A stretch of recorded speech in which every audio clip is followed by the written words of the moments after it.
Harka fuudhee daawwattootaa fi dhaggeeffattoota keenyaa nagaan keenya kabajaa fi jaalala bakka jirtan marattis naqa qabu jecha oduuwwan wayitaa'oo yeroo kanaaf qopheeffanneen isinitti himaa dursaa oduu ijoo. Xiinxalaan siyaasaa fi qondaalli KFO Jawaar Iccitiin dubbii muummichi ministeeraa paarlaamaa irratti taasisaniif deebii kan ta'u katabe. Kanaanis muummichi ministeeraa gaafatama seeraa fi seenaa jalaa bahuu hin danda'anii jedhe.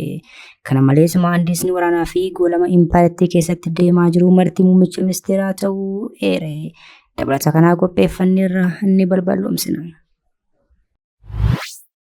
Miseensi paarlaamaa bilxiginnaa hin faarsinee fi bakka quuqama uummata bakka bu'ee dubbachuun beekamu filannoo marsaa 7ffaa bilxiginnaan qofaa dorgomuuf jirutti akka hin hirmaanne beeksisan.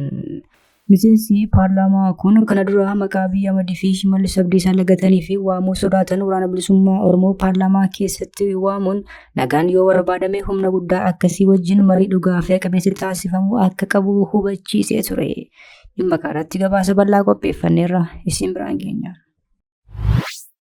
Wallaggaa Bahaatti hidhattoonni finxaaleeyyii faannoo buufata fayyaa kaampii waraanaa godhachuun dhagahame.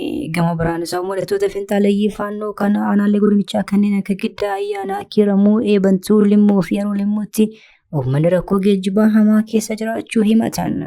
Gidiraa fi roorroo sabichi hidhattoota finxaaleeyyii faannoon argaa jiru irratti gabaasa bal'aa qopheeffanneerra ni dhageessu. Agarsiisa humna qilleensaa tibbaa darbee bilxiginnaan Bishooftuutti taasise irratti ajajaan humna qilleensaa Raashiyaa affeeramanis utuu hin argamin hafuun gabaafame. Gama biraan xiyyaaronni agarsiisa irratti hirmaatan 18 paayilotota Raashiyaa fi gamtaa Imireetota Arabaa irraa dhaqaniin balasiisifamuutu saaxilame. Kanas ni balballoomsina. Ministeerri muummee Abiyyi Ahmad tibba darbee ragaa waammatanii kan turan ministeerri dhimma alaa duraanii Obbo Gadduu Andaargaachoo deebii kennan. Deebiin isaanii ammoo mandara bilxiginnaatti rifaatuu guddaa uumeera. Obbo Gadduun kirrii isaanii hojjetanii ragaa ba'uu kan jiran muummichi ministeeraa Obbo Gadduun lakki kirrii hin qabu jechuun haaluun dhagahameera. Isinis ni dhageessu. Odeeffannoo wayitaawaa impaayirtii fi Oromiyaa keessa argachuuf toora YouTube chaanalii kana subscribe, like, share taasisaa jechaan gara oduu bal'inaan qopheeffanneetti isin dabarsa. Xiinxalaan siyaasaa fi qondaalli KFO Jawaar Iccitiin dubbii muummichi ministeeraa paarlaamaa irratti taasisaniif deebii kan ta'u katabe. Kanaanis muummichi ministeeraa gaafatama seeraa fi seenaa jalaa bahuu hin danda'anii jedhe. Kana malees maandisni waraanaa fi goolama impaayirtii keessatti deemaa jiru muummichi ministeeraa ta'uu eere. Abiyyi Ahmad waraana Tigraayitti geggeeffame amanuun gaafatamummaa isaa garuu qaama biraatti dabarsuu hin danda'u jedha Jawaar barreeffama isaa karaa miidiyaa hawaasummaa katabeen. Muummichi ministeeraa dubbii tibbana paarlaamaa irratti dubbataniin madaa uummata Tigraay kan hin fayyin tuttuqaniirus jedhe. Muummichi ministeeraa Abiyyi waraanni suukkanneessaan uummata Tigraay irratti raawwatamu ifatti amanus gaafatamummaa isaa hunda garuu loltoota Eertiraaf kennuun isaa sirrii mitis jedhe. Kun gonkumaa gaafatama jalaa isa baasuu akka hin dandeenye si yaadachise. Dubbiin Abiyyi waan tokko dhugoomsee darbeeraa jedha Jawaar. Kunis mootummaan isaanii waggootaan waakkachaa kan ture ajjechaa jumlaa namoota nagaa irratti raawwatamuu ifatti mirkaneessuu fi amanuusaa eere. Abiyyi lolli akka jalqabamu haala mijeessuu fi tibba waraanaas wantoota mudatan maraaf gahee leencaan fudhatu jedha Jawaar Mohammad barreeffama isaa kanaan. Kanaanis saboota yoo tarreessu tokkoffaa aangoo abbaa irrummaa jabeeffachuuf jecha ce'umsa siyaasaa butuun biyyattiin gara waraana walitti akka seentuuf gaagama siyaasaaf akka saaxilamtu taasisaniiru jedhe. Inni lammaffaan ammoo bara 2018 booda hariiroon Eertiraa waliin taasifame nagaa waaraa fiduuf osoo hojjetamuu qabu gara waraana Tigraayitti karoorfame qofaatti xiyyeeffachuun kichuutti addaan cituu yaadachise. Qabxii sadaffaan ammoo Abiyyi waraana Tigraay boodas ta'e waraanicha dura balleessaa raawwatame hundumaaf gahee leencaa fudhataa jedhe. Kana malees miidiyaan mootummaan hoogganamanii fi namoota lola jibbinsaa bal'isan bobbaasuun walitti bu'insa kakaasaa turuu eere. Inni arfaffaan ammoo Abiyyi lammiilee nagaa Tigraay irratti yakka raawwatameef loltoota Eertiraa komata. Haa ta'u malee yeroo waraanaa isaa loltoonni sun gara Itoophiyaa kan seenan affeerraa Abiyyi Ahmadiin ture. Loltoonni sun yakkoota raawwataniif kan gaafataman ta'anis Abiyyi Ahmad isaan affeeruu qofaafuu jalqaba irratti kan gaafatamu ta'uu qaba jechuun Jawaar Mohammad hubachiise. Miseensi paarlaamaa bilxiginnaa hin faarsinee fi bakka quuqama uummataa bakka bu'ee dubbachuun beekamu filannoo biyyoolessaa marsaa 7ffaa bilxiginnaan qofaa dorgomuuf jiru irratti akka hin hirmaanne beeksisan. Miseensi paarlaamaa kun kan duraa maqaa Abiyyi Ahmadii fi Shimallis Abdiisaa lagatanii fi waamuu sodaatan waraana bilisummaa Oromoo jechuun paarlaamaa keessatti waamuun nagaan yoo barbaadame humna guddaa akkasii wajjin marii dhugaa fi qabeessa taasifamuu qaba jechuun inni yaadatama. Miseensi paarlaamaa Dr. Dassaaleny Caannee filannoo biyyoolessaa marsaa torbaffaa irratti akka hin dorgomne ifatti beeksisaniiru. Filannoo impaayirtiin bara 2013 irratti Bahaadhaa irratti taasifteen filatamuun miseensa mana maree bakka bu'oota uummataa kan ta'an Dr. Dassaaleny Caannee filannoon bilisaa nagaa fi qabeessaa ta'uu gaggeessuuf haaldureen dhabamuu kaasuun filannoo biyyoolessaa torbaffaa dhufuratti akka hin dorgomne beeksisan. Dassaaleny ibsa waa'ee filannoo irratti jiraattota magaalaa guddoo naannoo Amaaraa Bahaardaarii fi uummata Itoophiyaaf kennaniin eegalmeen kaadhimamtootaa eegalamee kaasee filattoonni deeggartootaa fi miidiyaaleen irra deddeebiin kaadhimamaa ta'e eegalamaa ofii dhiisuu isaa irra deddeebiin gaafatamaa turuu himaniiru. Itti dabaluudhaanis paartileen tokko tokko Bahardaarittis ta'e yookiin Finfinneetti akkan kaadhimamaa ta'e dorgomuu carraa akka isaaf naaf kennaniif akkasumas filannoo dhuunfaan dorgomuuf illee cimsee yaalaa turuu isaanii hubachiisan. Haa ta'u malee filannoo marsaa torbaffaa dhufuuf akka hin dorgomne murteessuu koo uummata kiyyaaf beeksisuun barbaada jedhan. Miseensi mana maree kun murtee kanaaf sabni inni guddaan haala yeroo ammaa biyyattii keessa jiru kan walqabatudhas jechuun kaasuun ifoomsan. Dr. Dassaaleny ibsa isaanii keessatti filannoo bilisaa nagaa fi qabeessaa ta'e gaggeessuuf haalli mijataan akka hin jirree fi waggoota 5 dabalataa paarlaamaa keessa turuun koo uummata kootiif bu'aa tokkollee akka hin qabne hubadheera jedhu. Magaalaa Bahardaaritti filatamanii miseensa mana maree bakka bu'oota uummataa kan ta'an Dr. Dassaaleny paarlaamaan marsaa 6ffaa kan haga Juunii bara 2018tti turu hojii isaanii akka itti fufan gara fuulduraattis biyyaa fi uummata isaanii akkamitti tajaajiluuf akka yaadan kan beeksisan ta'us akeekaniiru. Dr. Dassaaleny maatiin koo hiriyoonni koo jaattota jaallatamoo magaalaa Bahardaar uummanni Amaaraa fi lammiileen Itoophiyaa hundi hanga sa'aatii kanaatti na waliin dhaabbachuu keessaniif galatoomaa jedhaniiru. ጠቅላይ ሚኒስትር ከላይ ያለውን የሀገሪቱን ነባራዊ ሁኔታ የተመለከተ ረጅም ትችት ያቀረብኩት ለጥያቄ መቅድም እንዲሆነኝ እንጂ መቼም ብልጽግና ስለ ሀገራዊ ችግሮቻችን አላይም፣ አልሰማም፣ አልናገርም ካለ ውሎ ማደሩ ጠፍቶኝ አይደለም። ብልጽግና የሚታየው ጦርነት፣ የሚሰማው የቄስ ሞገሴዎችን ከንቱ ውዳሴ፣ ከተናገረም ወይ ደረቅ ፕሮፓጋንዳ ወይም ነጭ ውሸት ነው። Wallagga Bahaatti hidhattoonni finxaaleeyyii faannoo buufata fayyaa kaampii waraanaa godhachuun dhagahame. Gama biraan sababa hidhattoota finxaaleeyyii faannoo kana aanaalee godinachaa kanneen akka Giddaa Ayyaanaa, Kiiramuu, Ibantuu, Limmoo fi Yeroo Limmuutti uummanni rakkoo geejjibaa hamaa keessa jiraachuun himatan. Hidhattoonni finxaaleeyyii faannoo yeroo rakaabaa impaayiratiitti geggeeffamee bilchiginnaa cina hiriiruu lolaa turan meeshaa konkolaataa fe'insaa 15 ol guurrachuun gara Wallaggaatti erga deebi'anii booda aanaalee godina Horroo Guduruu Wallaggaa fi Wallagga Bahaa keessatti yakkoota suukkanneessaa raawwachaa turan yeroo ammasitti jiru. Kana dura muummichi ministeeraa faannoon goota biyyaatii yoo barbaanne hanga Jijjigaatti bobbaasuu dandeenya jechuun paarlaamaa keessatti yoo leellisaan Itamaa Joor Shumeen raayyaa impaayiratii Fiild Maarshaal Biraanuu Juulaa ammoo faannoo wajjin lolaa fi jibba akka hin qabne magaalaa Jimmaatti dubbatanii turan. Faannoo ለአማራም ለኢትዮጵያም ኩራት ነው፣ ምን ጥያቄ የለው። በጀግነት ተዋግቷል፣ በጀግነት ይዋጋ ወደፊትም። እሱ የአብይን ውዳሴ ሙገሳ ጠብቆ የሚዋጋ ሳይሆን አገሩ ወዶ የሚዋጋ ስለሆነ ከተነካችበት አይቆም ወደፊትም። አርጓል፣ ያደርጋል፣ እያደረገም ነው ያለው። እኛ ከፋኖ ጋር መዋጋት አንፈልግም። ምንም አጀንዳ የለንም። ከፋኖ ጋር የሚያዋጋን አጀንዳ የለንም። Itu kanaan jiru hidhattoonni finxaaleeyyii kun godina Wallagga Bahaa aanaa Kiramuutti buufata fayyaa kaampii godhachuun keessa buufatanii akka jirantu himame. Jiraattonni yaada kennan akka jedhanitti aanaa Kiramuu magaalaa Siree Doorootti kan argamu buufata fayyaa margaa jireenyaa erga kaampii godhatanii bubbuleera.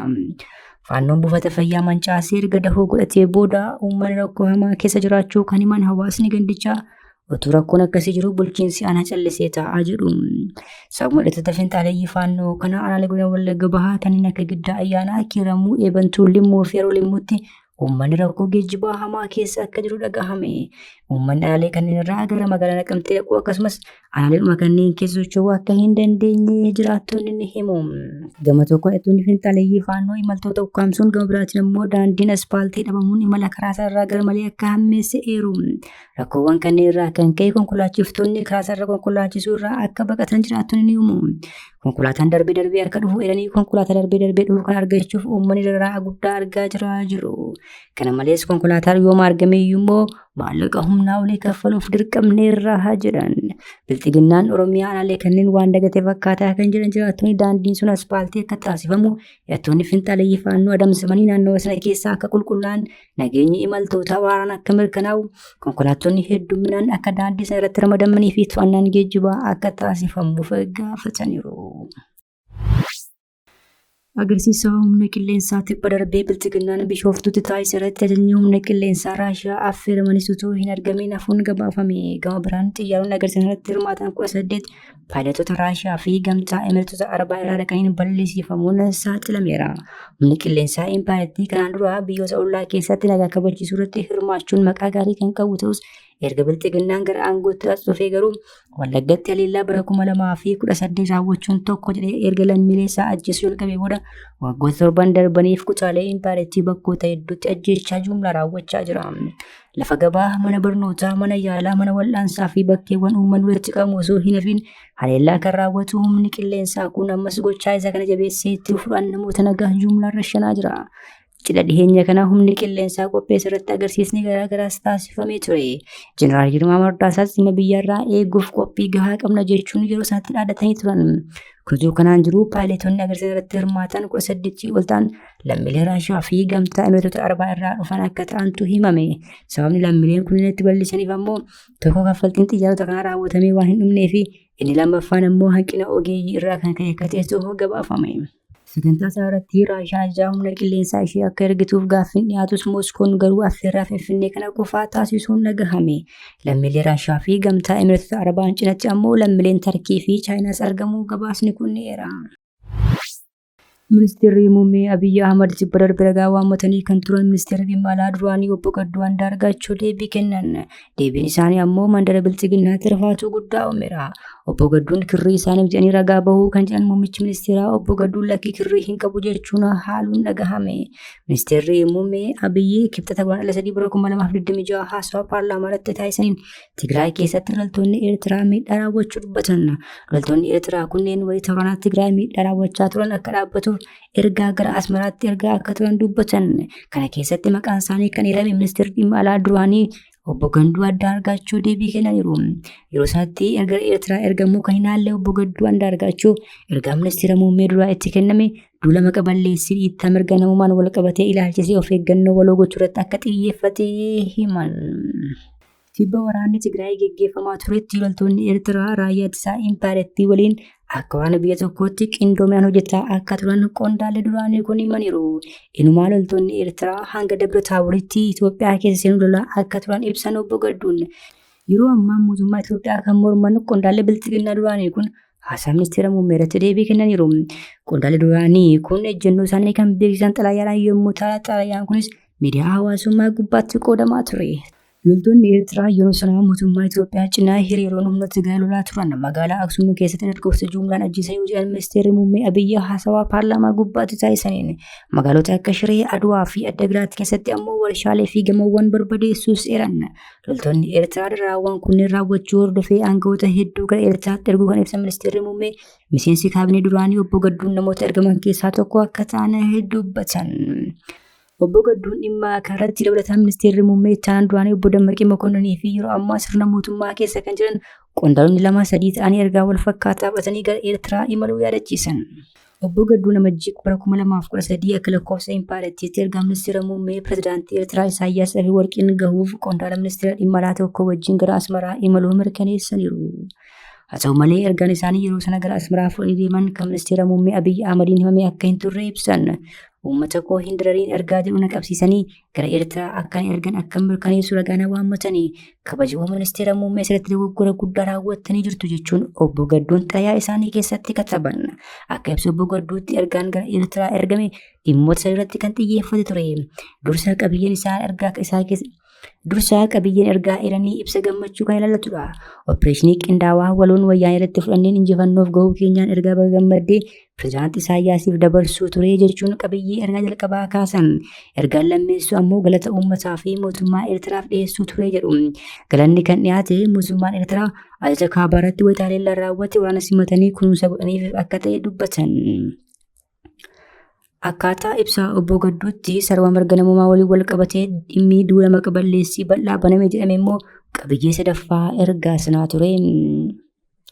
Duulli kun deeggartoonni wayyaanee tokko fi humnoonni alaa michummaa Itoophiyaa fi Eertiraa hin feene dhaabbilee addunyaa fi miidiyaaleedhaan kan ba'an akka ta'e ergaa kana keessatti hammatamuu eeran.